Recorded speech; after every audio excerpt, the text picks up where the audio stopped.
Alhamdulillahi Rabbil Alamin. Wassalatu wassalamu ala Sayyidina Muhammadin asyaf. Alhamdulillahi Rabbil Alamin. Wassalatu wassalamu ala Sayyidina Muhammadin asyaf. Sama sehingga dengan sangat bersahaja uronyo gedanyo kadapat berhadir di rumah Allah Subhanahu wa taala untuk menunaikan sebuah ibadah kepada Allah Subhanahu wa taala. Rahmat dan sejahtera selalu tamohon kepada Allah kiranya gelimpahkan keharibaan Nabi besar Muhammad sallallahu alaihi wasallam, keluarga dan sahabat beliau sekalian. Begitu juga para ulama-ulama selaku penyambung lidah daripada Rasulullah sallallahu alaihi wasallam, baik yang mutaqaddimin, mutaakhirin, begitu juga para ulama-ulama yang muktabar yang mandang Nabi udip oleh Allah Subhanahu wa taala. Tadim wa ikraman sama sekali kepada gure-gure kamu dan kepada khatib masjid dan seluruh kenadiran masjid dan sidang jamaah Jumat yang dirahmati oleh Allah Subhanahu wa taala.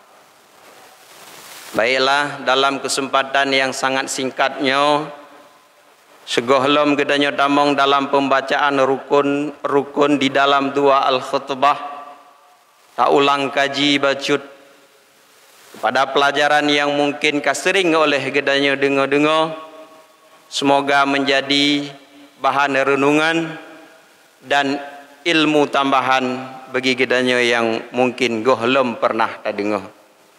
Sidang jamaah Jumat yang dirahmati oleh Allah Subhanahu wa taala.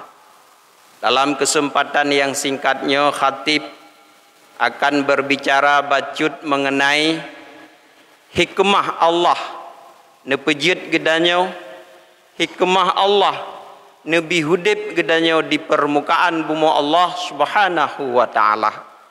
Sebagaimana Allah nepegah dalam sepotong ayat, wa ma khalaqtul jinna wal insa illa liya'budun. Tiada aku jadikan jin dan manusia melainkan agar mereka bisa beribadah kepada Allah Subhanahu wa taala. Dengan Nabi Hudib gedanyo jid tapubut ibadah kepada Allah Subhanahu wa taala. Inilah hikmah Allah. Nabi gedanyo Hudib, Nabi gedanyo kesempatan, Nabi gedanyo kekuatan. Yang pertama, pakan mesti gedanyo beribadah kepada Allah Subhanahu wa taala. Yang kedua, Allah ne pegah, ya ayuhan nas u'budu rabbakum, wahai manusia beribadahlah kepada Allah. Allah yang telah menciptakan kamu dan orang-orang yang sebelum kamu. Mudah-mudahan kamu menjadi orang yang bertakwa kepada Allah Subhanahu wa taala. Kehidupan berarti yang kagebi kegedanya oleh Allah hanya semata untuk bisa gedanya beribadah. Nabi gedanya sehat, kesehatan yang kana bak gedanya hanya untuk bisa menghasilkan amal ibadah. Dikala kasakit han maksimal le gedanya beribadah. Mata yang kagebi bak gedanya oleh Allah, hikmahnya supaya bisa beribadah dengan mata. Takalan yang gei oleh Allah, bisa gedanya perhatikan tentang ayat-ayat Allah, kebesaran Allah, meyakinkan yang bahwa Allah Maha Kuasa, Allah Maha netepu segala-galanya. Begitu juga panca indera yang lain, gaki, lidah, bandum yang ke Allah beri adalah semoga gedanya bisa menghasilkan ibadah kepada Allah Subhanahu wa taala. Begitu juga nikmat kenikmatan yang ke Allah beri, baik berupa nikmat harta, nikmat jabatan, kedudukan, semua yang Allah karuniai kepada orang yang tertentu agar mereka bisa berbuat ibadah kepada Allah Subhanahu wa taala. Harta yang ka Allah semoga bisa menghasilkan amal ibadah dengan gedanyo bersedekah, membantu fakir miskin, dan juga gedanyo bisa bersyukur kepada Allah Subhanahu wa taala dengan adanya nikmah. Bisa gedanyo bersyukur yang merupakan amal ibadah yang paling mulia di hadapan Allah. Salah satunya adalah bersyukur kepada Allah. Bisa dilakukan amal syukur kepada Allah oleh orang yang tidak mendapati nikmat daripada Allah Subhanahu wa taala. Inilah hikmah kenapa orang tertentu diberikan kekayaan, diberikan nikmat harta. Dia harus ingat semua yang telah diberi Allah, semoga dia menghasilkan amal ibadah lewat nikmah yang Allah berikan. Begitu juga kedudukan, pangkat jabatan yang Allah berikan, semoga kita bisa menghasilkan amal ibadah lewat jabatan, lewat kedudukan, lewat pangkat, yang mana amal ibadah yang dilakukan oleh seorang yang mempunyai kekuasaan, yang mempunyai jabatan, sungguh luar biasa dibanding dengan manusia yang biasa, melebihi daripada yang dikerjakan sendiri.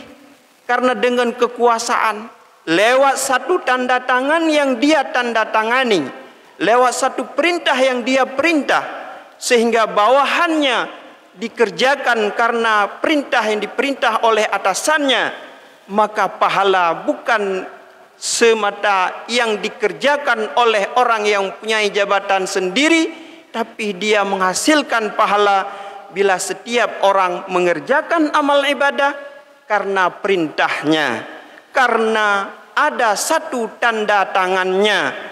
Maka harus kita yang sedang diberikan nikmat jabatan, nikmat pangkat, apakah itu sebagai geci, sebagai camat dan lain-lainnya, ingatlah itu Allah berikan, semoga kita menghasilkan ibadah melalui jabatan yang telah Allah karuniai kepada kita.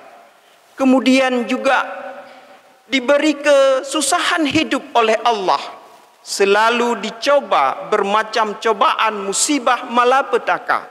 Tapi kita harus ingat, itu semua jalan Allah berikan, semoga kita bisa menghasilkan ibadah lewat cobaan yang Allah berikan, lewat kesusahan, kemiskinan yang Allah berikan. Semoga kita bisa menghasilkan pahala ibadah, yaitu bisa bersabar, yang pahala sabarnya luar biasa Allah berikan. Di akhirat kelak Allah dahulukan masuk ke surga orang yang fakir ketimbang orang kaya, bila mereka selama hidup di dalam kemiskinan, di dalam kesusahan, benar-benar memahami, sadar bahwa inilah jalan ibadah bagi saya yang telah dikaruniai oleh Allah Subhanahu wa taala. Hanya aku bersabar saja. Tidak bisa diamalkan oleh orang kaya karena mereka cukup hidupnya. Hanya akulah yang selalu diberi cobaan, diberi kesusahan hidup, yang bisa melakukan amal sabar yang pahalanya tidak dihinggakan oleh Allah Subhanahu wa taala. Banyak sekali jalan-jalan yang telah Allah berikan semua kepada kita. Itu adalah merupakan satu jalan, semoga kita bisa menghasilkan amal ibadah kepada Allah Subhanahu wa taala. Ingatlah, kalau kita keluar daripada ketentuan sebagai hikmah dijadikan manusia, hidup yang telah Allah berikan tapi tidak untuk menghasilkan ibadah, kekayaan yang telah Allah berikan tapi tidak menghasilkan ibadah dengan kekayaan, kesusahan yang telah menimpa kita juga tidak bisa menghasilkan pahala untuk akhirat, maka keluarlah kita sebagai makhluk manusia daripada hikmah yang dijadikan Allah kepada makhluk yang lain yang tidak harapkan ibadah kepadanya, termasuklah kita golongan yang rugi, yang Allah katakan innal insana lafi khusrin illal ladzina amanu wa amilus solihati wa tawassaw bil haqq. Allah katakan innal insana lafi khusrin illal ladzina amanu wa amilus solihati wa tawassaw bil haqq. Saleh hidupnya untuk menghasilkan ibadah yang manfaatnya kelak di akhirah. Itulah manusia-manusia yang dikatakan Allah yang hidupnya tidak rugi, tidak menyesal. Kalau manusia tidak berfungsi sebagaimana hikmah hidupnya, maka kerugian, penyesalan yang akan dia rasakan. Namun mereka sekarang mungkin tidak sadar, dikarenakan mungkin disebab kekurangan daripada pemahaman ilmu pengetahuan agama. Apa hikmah terutama dijadikan? Untuk apa kita hidup di permukaan bumi ini? Dan kemana seterusnya kita ini? Ini yang mungkin belum maksimal dimiliki, tidak sampai kepada satu keyakinan yang sehingga mereka akan mempergunakan segala yang telah Allah berikan semata-mata untuk beribadah kepada Allah Subhanahu wa taala. Dan kemungkinan pula mereka belum merasai penting dalam hidup ini untuk menghasilkan ibadah. Padahal kehidupan dunia hanya untuk mempersiapkan bekal menuju alam akhirah. Ad-dunya madra'atu lil akhirah. Kehidupan Allah berikan di dunia ini hanya menghasilkan, ini hanya tempat untuk kita persiapkan, untuk kita mengumpul, menghasilkan bekal-bekal untuk akhirah. Yang di akhirahlah tempat hidup kita yang kekal abadi. Di dunia hanya kehidupan sementara. Walaupun kita diberikan kenikmatan dunia, tapi tentu kita tidak merasa banyak, tidak merasa cukup, tidak merasa puas, karena begitulah kehidupan dunia. Tapi kenapa kita masih belum mencapai keyakinan yang demikian? Disebabkan faktor pemahaman ilmu yang mungkin belum maksimal.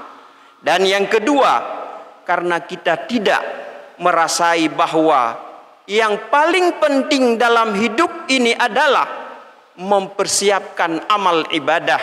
Karena kita untuk mendapat kesenangan hidup di akhirah, hanya lewat ibadahlah baru kita bisa mendapat tempat yang mulia di hadapan Allah, yaitu surga. Al-jannatu uiddat lil muttaqin. Di akhirah hanya dua tempat, surga dan neraka. Surga Allah katakan disediakan hanya orang yang bertakwa, yang selalu mengerjakan apa yang diperintah oleh Allah. Baik mereka itu sebagai petani, pedagang, apapun profesinya, yang tujuannya semua sama, diberikan fasilitas untuk menghasilkan ibadah kepada Allah Subhanahu wa taala. Semoga kita di akhirah bisa mendapat tempat mulia, yaitu surga. Karena kita tidak mampu memasuki satu tempat lagi, yaitu neraka, yang azabnya sungguh sangat pedih, azabnya luar biasa dahsyat, yang baru sedikit saja kesusahan di dunia ini tidak sanggup untuk menghadapinya, apalagi kesengsaraan, azab yang luar biasa yang sebenarnya yang masih Allah simpan kelak di akhirah, yaitu neraka. Na'udzubillahi min dzalik. Mudah-mudahan kita tidak termasuk orang yang memasuki tempat yang demikian, karena kita manusia. Billahi min dzalik. Mudah-mudahan kita tidak termasuk orang yang memasuki tempat yang demikian, karena kita manusia amal ibadah kepada Allah Subhanahu wa taala. Jalan telah Allah berikan. Allah sangat sayang terhadap hambanya. Semoga dia mendapat kedudukan tinggi di akhirat. Allah berikan semua jalan untuk menghasilkan itu. Apakah kita sebagai petani bisa lewat petani kita menjadi orang yang beribadah kepada Allah? Apakah kita sebagai pedagang juga bisa seorang pedagang menghasilkan amal ibadah kepada Allah lewat dagangannya? Karena diatur di dalam syariah dagangan-dagangan yang menghasilkan pahala akhirah bila dikerjakan sesuai dengan aturan syariah dan niat yang bagus untuk menghasilkan ibadah kepada Allah Subhanahu wa taala. Semoga kita termasuklah orang yang beruntung, tidak termasuk ke dalam orang yang rugi, yang menyesal tidak ada artinya kembali. Walaupun kita menangis memohon kepada Allah, kiranya kalau nyawanya sudah keluar dari tubuh, tidak berarti lagi penyesalan, tidak berarti lagi tangisan. Walaupun saat itulah kita baru sadar, baru kita terbangun dari tidur, apa yang dikatakan Allah rupanya benar, apa yang dikatakan Rasul rupanya benar, tapi tidak berarti lagi. Maka sekaranglah mari kita bukakan pintu hati kita. Apa hikmah kita manusia diberikan hidup, diberikan kekuasaan dan kesempatan oleh Allah Subhanahu wa taala. Amin ya rabbal alamin. Semoga bermanfaat terutama kepada khatib dan hadirin sidang jamaah Jumat yang dirahmati oleh Allah Subhanahu wa taala. Alhamdulillahirabbil alamin.